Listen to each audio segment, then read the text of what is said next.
What's up, meatheads? I'm back with another video. I alluded in my last video to the fact that I did not fix my driveline vibrations. So if you watch that last video, I basically fixed my pinion angle in the rear for the double cardan drive shaft. Got that right on spec. Still took it for a test drive and still have vibrations. And what I think is happening is actually my CV shaft is bad on the driver's side.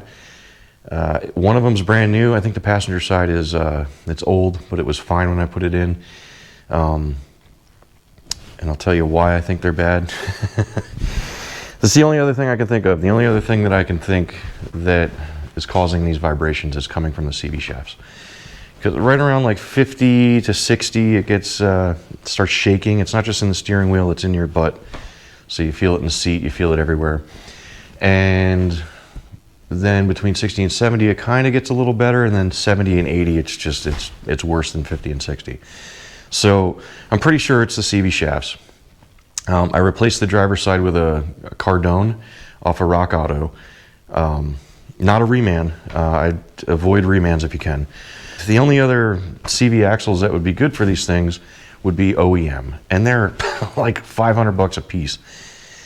The better option is RCV axles, and you can still get them, but they're $2,300. I mean, that's worth more than this Jeep, even with all the money I put into it. And like, I don't have a crazy lift on here to warrant spending $2,300 bucks, although I want to, just because I want to make this thing right and good finally. But at any rate, I've had a couple people say, because I was online asking, like, what are some good CV axles people have had good luck with, and somebody was like, oh, go to Napa and blah, blah, blah.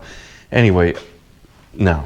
Napa sells what I bought. So Napa will sell you a Cardone or a GSP axle, and they sell them at like 300% markup or something. No, wait, 3 times the price. They sell them at 3 times the price when you can go on Rock Auto and get them for 1/3 of the price.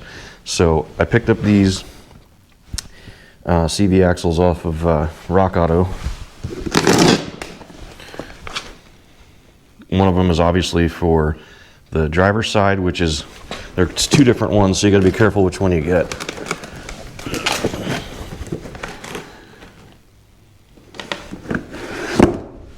So these are these are the exact same things you'd get at Napa, and from what I could find, they're probably the best option that you're going to get aftermarket.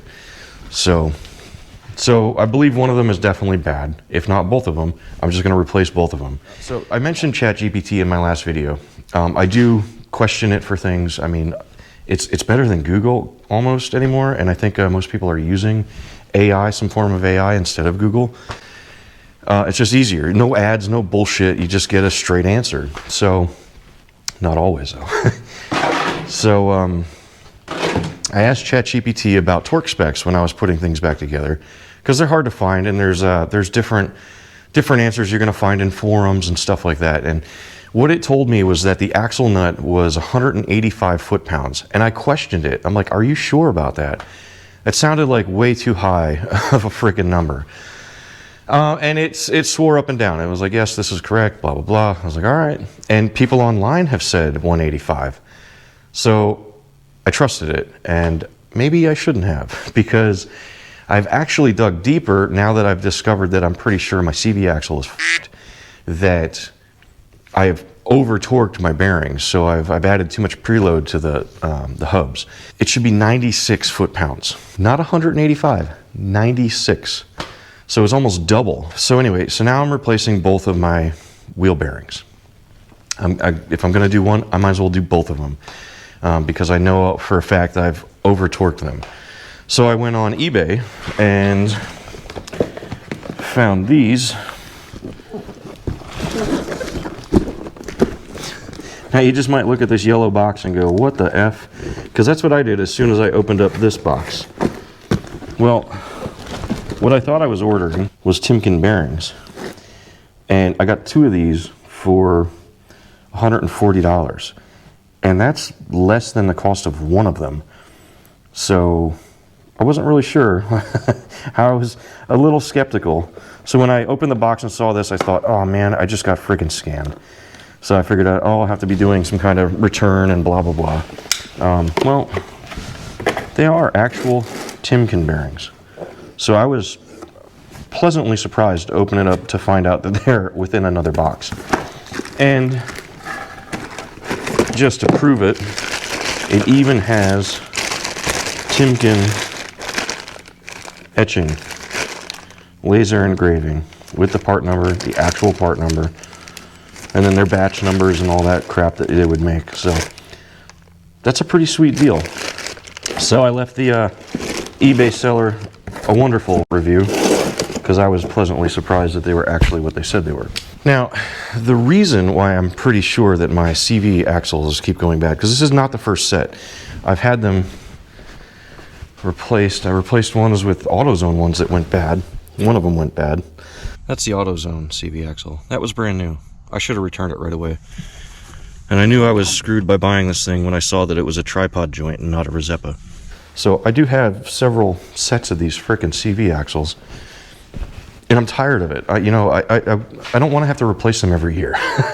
maybe every couple of years. I get it. I put a lift on an IFS. It happens. Independent front suspension. You're going to have problems. So I totally get it.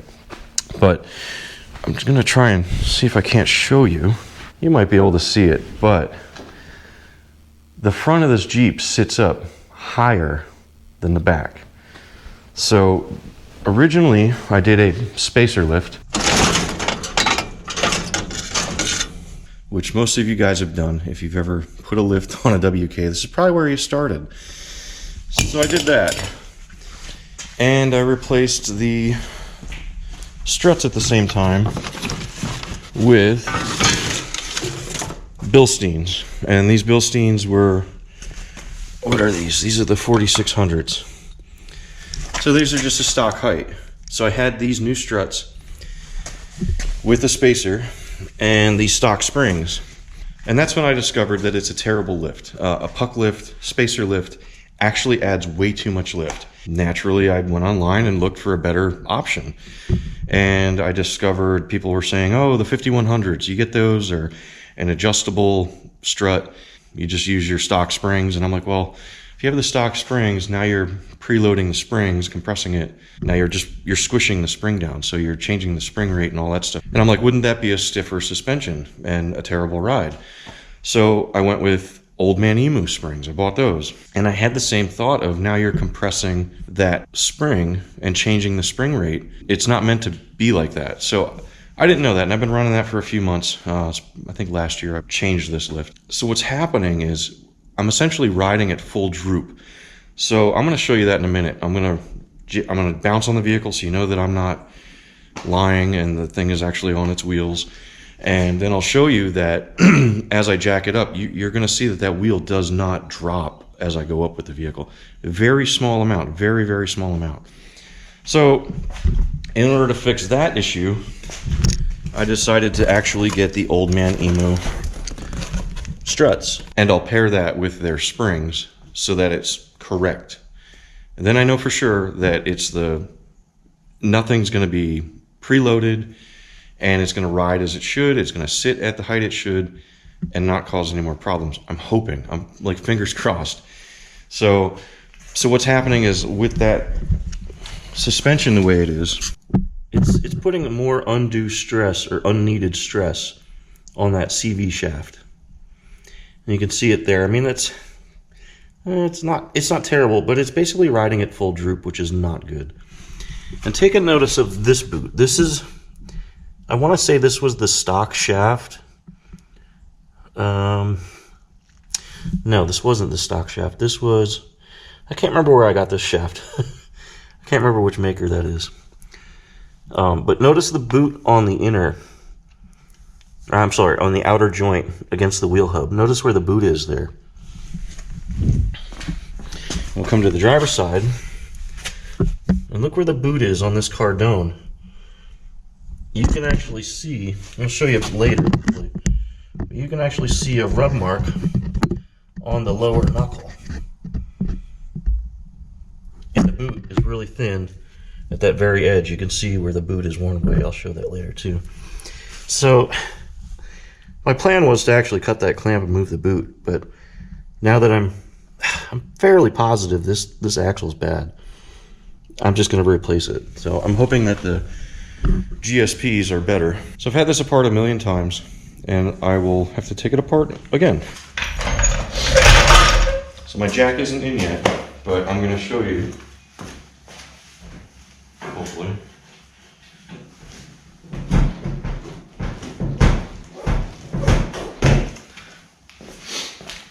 And watch as I jack this up. Let's see how far the tire moves.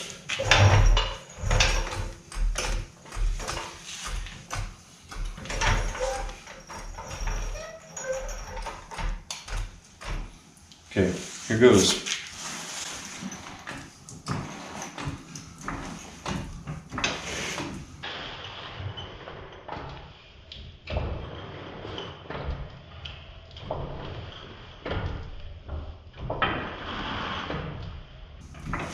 Not much.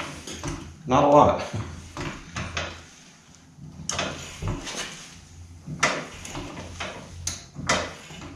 To be honest, it actually moved more than I thought it would.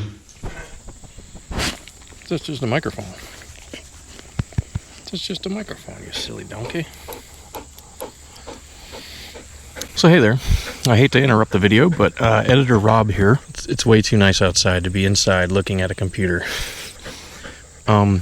It's been a few weeks, and I've had some time to drive the Jeep around with this setup. You didn't let me talk. Nobody can hear over all that noise. What are you doing? You gonna get down? Get down. Good girl. World of difference. Huge difference. Like, it's comfortable. It rides nice. Rides level. Like, the front isn't higher than the back anymore. So running with the Old Man Emu springs and the Old Man Emu struts, it's just a better combination. The way it was with the 5100s, I mean, sure, maybe if you put a heavier bumper, like an ARB bumper or any type of steel bumper, and then, you know, a steel cable winch, yeah, that might help a little bit, but I still think you're preloading those Old Man Emu springs. Even the stock springs on 5100s, I mean, they're preloaded, so the spring rate isn't the same, so you don't get the same ride. Sure, you get height and lift, but you're not getting the same ride. And even articulation, you know, when you're going over stuff out in the woods, you're not getting the same articulation. So, was it right? Did it work? I don't know. Yeah, it worked. Did it ruin other things? Yeah. Was it uncomfortable? Of course. The way it is now, it's so much better. It rides so much nicer. I'm much happier with it. Did I spend a little extra money and, you know, get another set of struts, my third set now? Yeah. Is it a problem? Not anymore. You know, does that setup work for you? Maybe. But does it work for me? Not at all. And I'm not knocking anybody. I'm not trashing anyone and their setup. I'm just saying this was not the way I would want my Jeep to be set up. This is the way I like my Jeep setup. Also in the video, I mentioned that, you know, I don't like to watch off-roading videos. You know, there's some truth in there. I do watch some of them, not all of them. It's just not my thing. And I'm not knocking anybody that does that. Like, if you have a YouTube channel and your content is basically just being out in the woods and showing everybody you're out in the woods, I'm not knocking that one bit. I'm just saying, like, you know, I don't generally watch that sort of thing. Hey. No. No. Get out of there. Going to poop. Get a stick. Get a stick. Get the stick. Give me that. Man, if my dog can find poop, man, she'll find it. She loves deer poop. Deer caviar. And sticks, apparently, too. So don't be offended at anything I say in this video. Also, there's some things I do in this video that I do not recommend you do. Like the way I take apart the struts. Don't do that. You know, did it work? Yeah. Is it the right way to do it? No, it's not. Is it the safe way to do it? No, it's not. So don't do that. I didn't end this video the way I wanted to. The whole YouTube thing is a little bit new to me, so obviously. I mean, I've only got a handful of videos on YouTube here. So I'm just trying to like make them better. I don't know. So because it was a few weeks ago, I just wanted to update how it actually rides and drives. Instead of ending the video on this note, just give you a precursor to the rest of the video. So enjoy. Hopefully you learned something. I learned a bunch, as usual. Yeah, any questions, hit me up. You want the Frisbee? Let's go get it. Also, it did fix my vibrations, all but my tire vibrations. So I still have cup tires, and that's because of the 5100 setup with the Bilsteins. So the way that worked out, it caused the tires to cup. So also, don't forget, after doing any of this, get in alignment.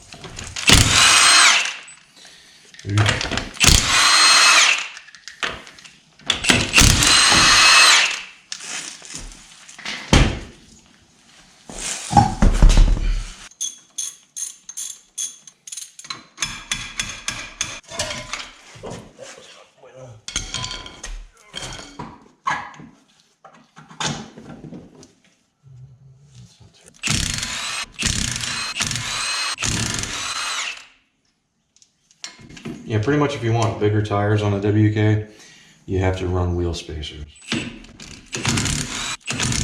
Unless you like things rubbing your tires. I also said that if I ever take these wheel hubs off, I'd replace my rusty, crusty dust shields, but I'm not going to do that. There we go. With the new hub, they give you a new wheel speed sensor. So you gotta take that wire all out of there. So the brake bolts are a 21 and tie rod end is a 21.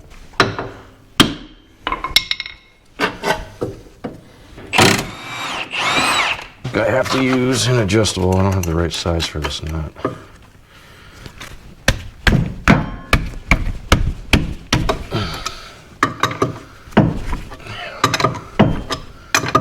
Before I get too far, I'm going to take my CV axle nut off. For the CV nut, I'm using an 1 3/8 socket with an adapter for 1/2 inch. I think it's a 24 millimeter. I don't have one of them. Yeah, it's way too freaking tight there.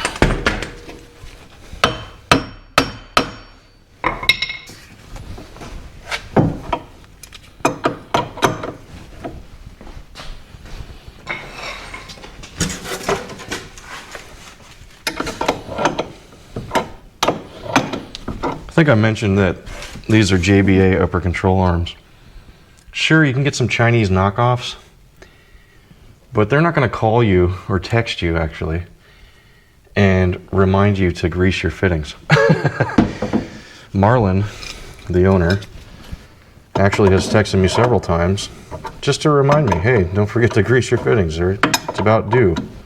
I think that's a fantastic thing. I'd rather give him my money and some Chinese company overseas. Also, if you have a problem, Marlon will walk you through it. I think I mentioned this before, but when I got these upper control arms, they didn't fit inside this knuckle, and apparently there were 2 different manufacturers of these knuckles back in the day, and the hole opening was 2 different sizes. So basically it just had to be reamed out on the bottom just enough so that the shoulder of the ball joint would fit inside the shoulder of the knuckle and come close. I couldn't even get threads on it when I first got it. So, but he was kind enough to walk me through it and tell me exactly what needed to happen.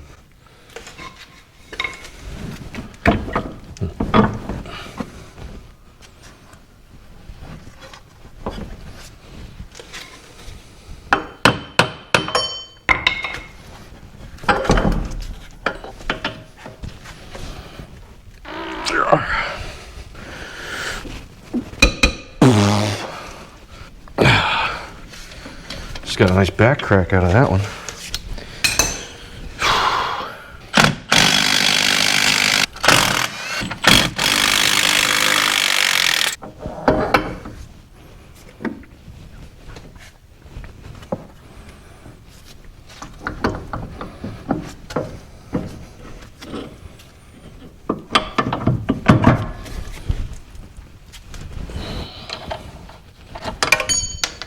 Probably should have, well, I wanted to get to those nuts a little easier. I probably still could have when it was together, but let's see what happens here. I believe this was one of the ones I replaced.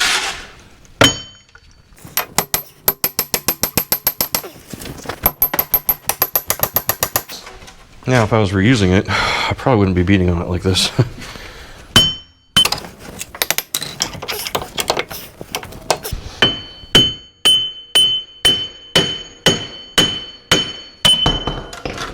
I don't know. I said that I'd replace these if I ever took these bearings apart again.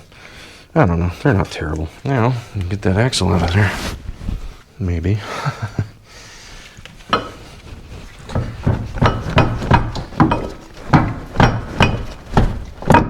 That was easy. Oh man, that was so easy.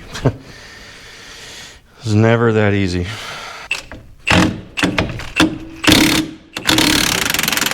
Normally you wouldn't have to put a socket on this side, but the little stopper rusted off a while back.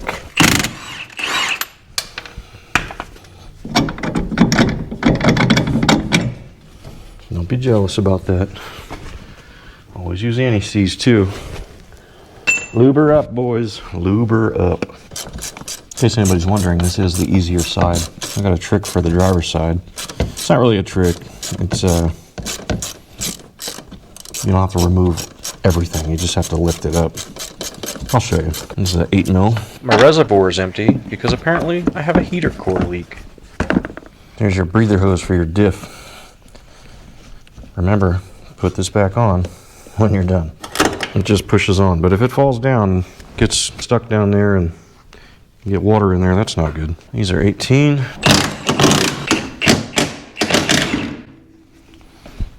Now, you gotta reach down here and hold your strut from the bottom. Alright. Just kind of let it rest, I think. Right there, okay. Now, the tricky part, getting a lifted strut out of here.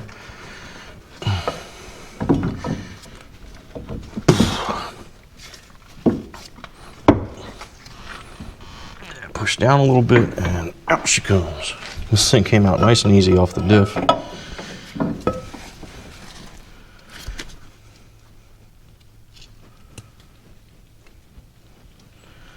I don't know. I don't know that it's shot. I don't know that it's completely bad, but I'm replacing it anyway. So a couple things to take note of when you're doing this. It's a clevis pin, which way that faces. Obviously it's fairly explanatory. But your strut mounts on top, and these are narrower and these are wider. Also, the bushing up top, you'll see there's a little nipple in it. It lines up with that hole. That lines everything up just right the way it should, and the bottom one will line up correctly as well because it can only go on one way. Now the next thing I'm going to do here, I do not recommend you do. I didn't tell you to do it. You've seen me do it, but this is how I'm going to do it. It's not the safest or most correct way to do it, but this works as long as there's nothing against the back of that.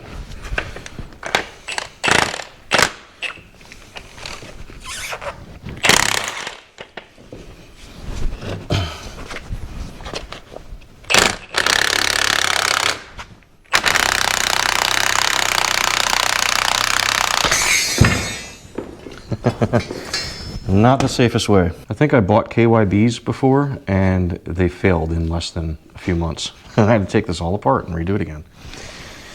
Yep, good times. Well, that's good to know. So the stopper here gets rusted on.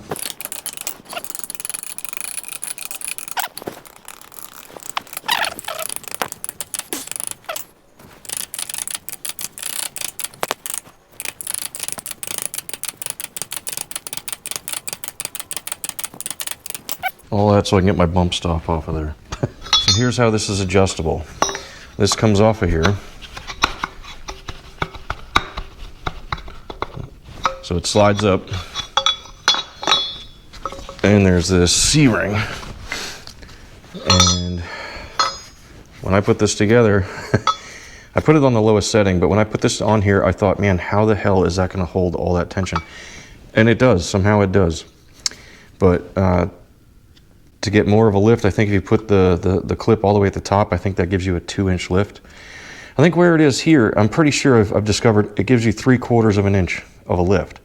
So, I don't know, take that however you want. Couple that with some Old Man Emu springs, and I think it's too much. And I've seen other guys on there, on the internet, on Facebook groups and stuff, and they're running them like that. I don't think it's correct. I really don't. But to each their own. So I guess if you're running an ARB bumper or some heavy steel aftermarket bumper and you've got a winch on there, let's say maybe you got a cable winch instead of a rope winch, sure, you're going to add a whole bunch of weight to the front of the vehicle. So yeah, maybe then the Old Man Emu springs and Bilstein struts will work. The only other thing that's got to come off of here is that clevis. I'm going to be selling these, but I'm going to hold on to them for a little while.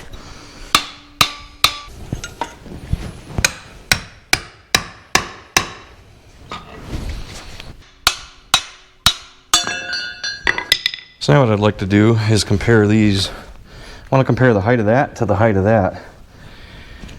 I guarantee you that sits taller. Well, we're going to find out. We're going to find out together. Old Man Emu does this pretty cool thing for shipping. You just have to turn this and it releases the strut. So I'm going to base it off of this point here where this curve starts to dip down.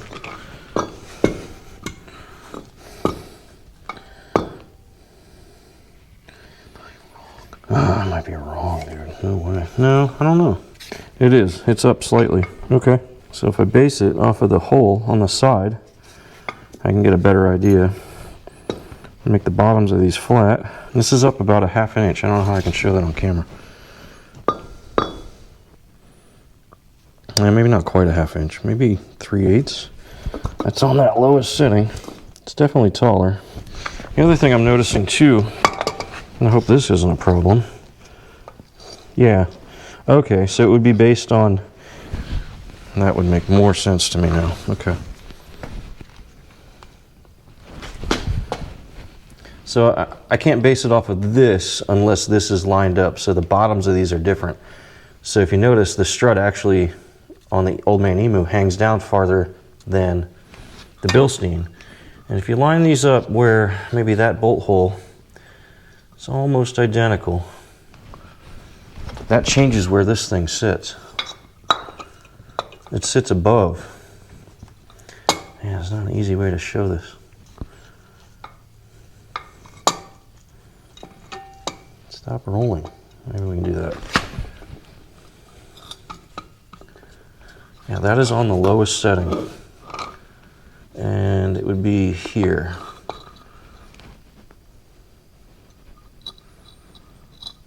Dude, that's a good 1/2 inch taller.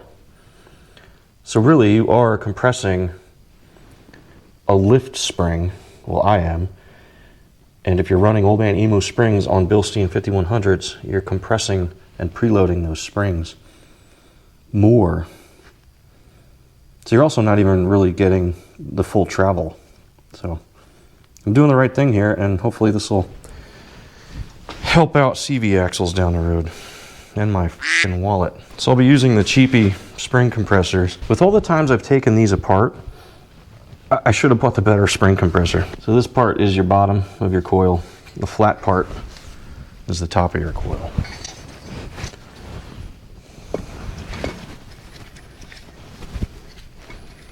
And you line up your insulator, your coil spring insulator, to match the curve. And if I recall correctly, you got to do these upside down of each other, at least on this setup, because you can't get it apart or screw it together.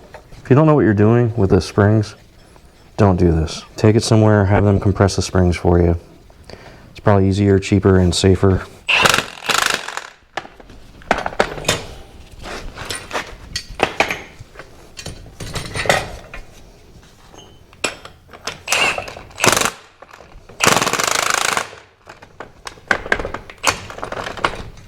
Also, when doing these, never do that. Keep them flat. These things make me nervous.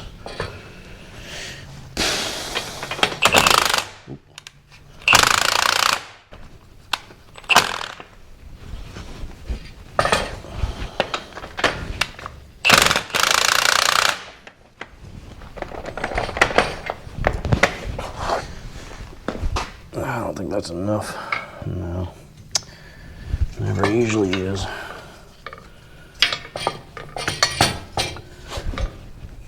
Yeah, more.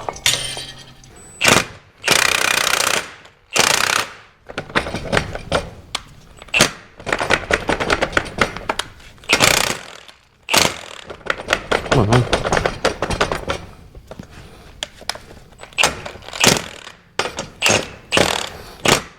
These spring compressors are a real pain.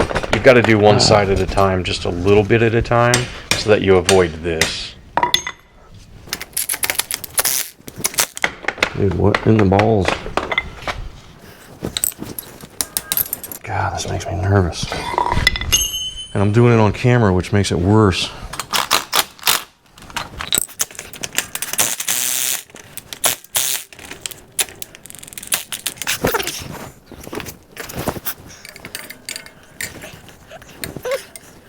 Let's try it. Oh, bumper. Ooh, that's tight. So you want your narrows to line up with that.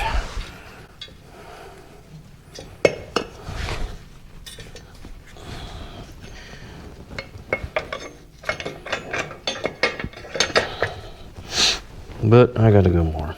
Dang it.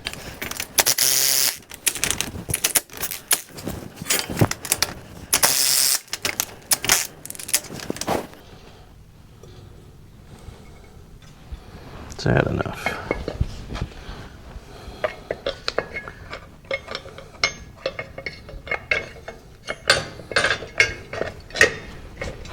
Yes, that's enough.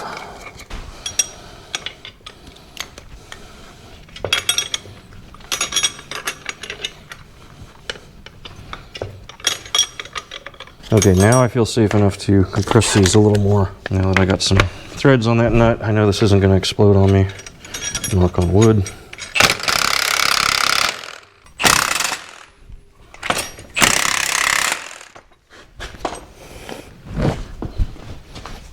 Okay.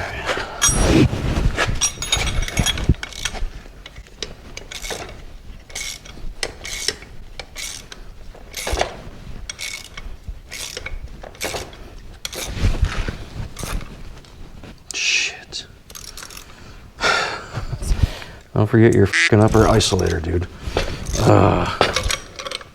I can't believe it's taken me this long to notice that that isolator is sitting right next to the strut and it's not on. So don't forget this part. There's a nub on there and that lines up with this hole, which also will help you line up your strut. Now we're in the clear. Alright, there it is.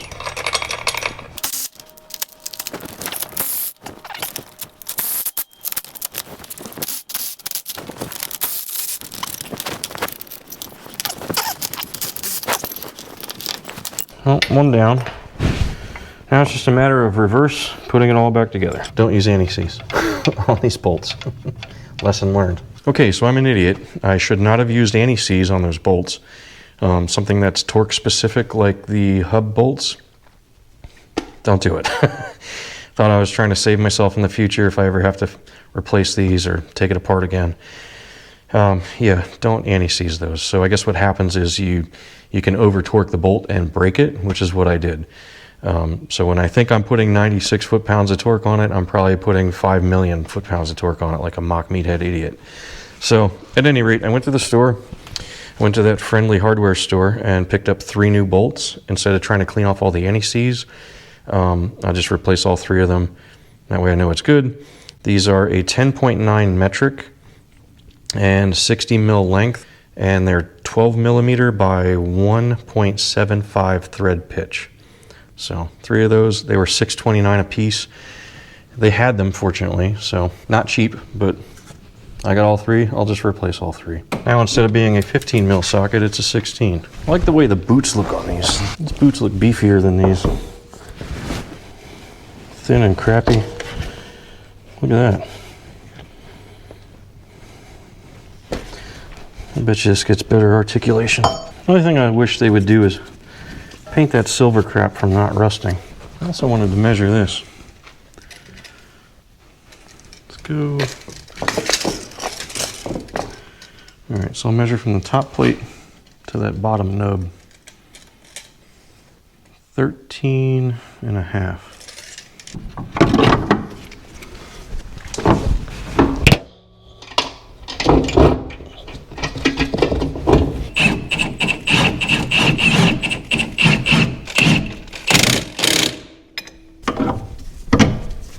Man, when I was at the hardware store, I should have bought the wrench I needed for this. So annoying. And if Marlon ever watches this, correct me if I'm wrong, but I believe these get torqued to 65 foot-pounds.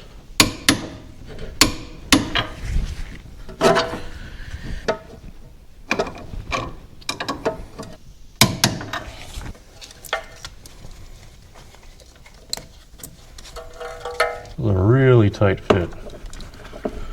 Really tight, Timken.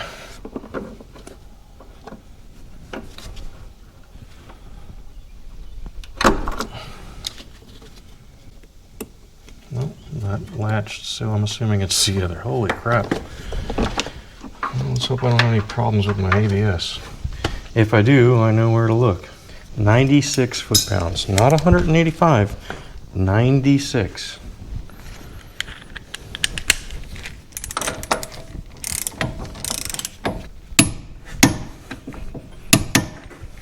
There you go.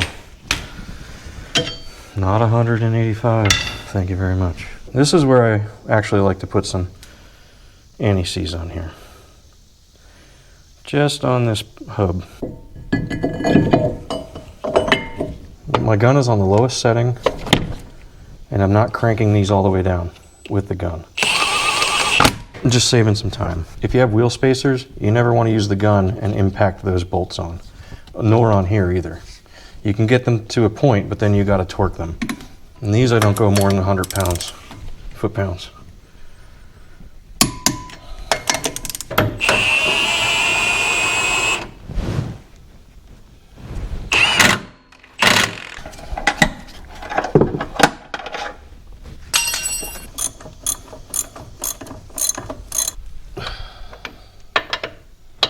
All right, everything's tightened up there. I'd grease this, but I just greased it recently. Torqued. Everything else is torqued and on. Everything's good. You don't have to dimple that thing because that nut has an ovalization that stops it from coming out. One thing I really do like is that boot in relation to the bottom control arm. That actually looks really good. Good spacing there. And I really like that boot. That boot just looks like it's got better angles to it. Not going to wear out as fast, so we'll see. All right, I'm sweating my butt off. It's hot and humid out here. So I'm going to do the driver's side without you guys. You saw this side, it's basically the same process. I will, however, show you the fuse box and all that stuff when I get to that upper strut top. I'll show you how I get that out without removing everything. And I think there's 3 nuts that hold on your fuse boxes. You'll want a magnet to catch it. So I usually run this magnet on a slinky down next to the socket. And like that, it comes out with the socket. And then there's one little sneaky booger underneath here. Usually once it's loose, you can get your fingers in there if you're not holding a camera. And what I like to do on this side, instead of trying to remove all this crap, just, you want to be careful about this. You don't want to screw anything up like your wire harness. Now you can carefully get up underneath here and raise this up and get underneath and get those 4 nuts off of there. Very carefully. I wonder what meathead put this on last. Oh wait, that'd be me. After I did the lift, there was all kinds of clunking and clanking and noises and crap, and people talk about it online, and there's so many different things. So I had gone through and tightened down just about everything I could. Turned out it was my lower control arm bolts. That was annoying. Drove around like that for a while before I finally figured out what the problem was. Again, you got to lift on the bottom of the strut while you undo the nut. Hey, that rhymed. Just wanted to show a comparison. Those are the passenger side. These are the driver's side. Passenger, driver's side.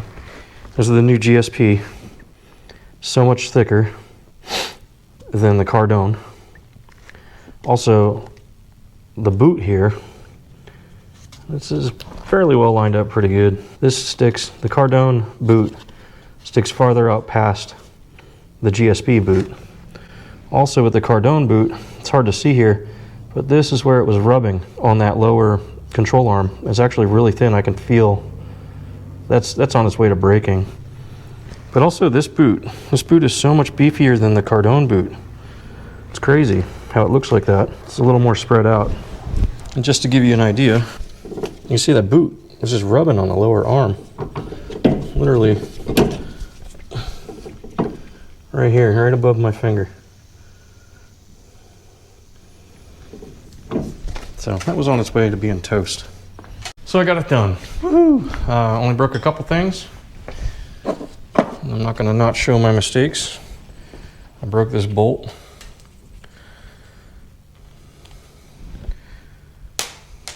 Fortunately, the way it broke off, I was able to use it to get the other half of the bolt out of the old hub. That would have sucked.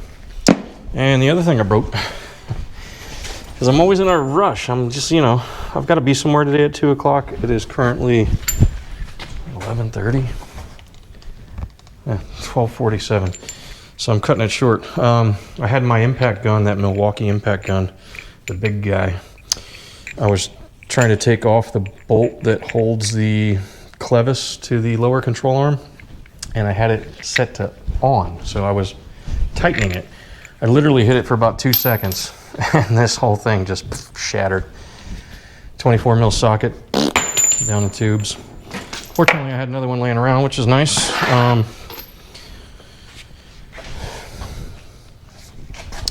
One thing I'm really happy about is that boot.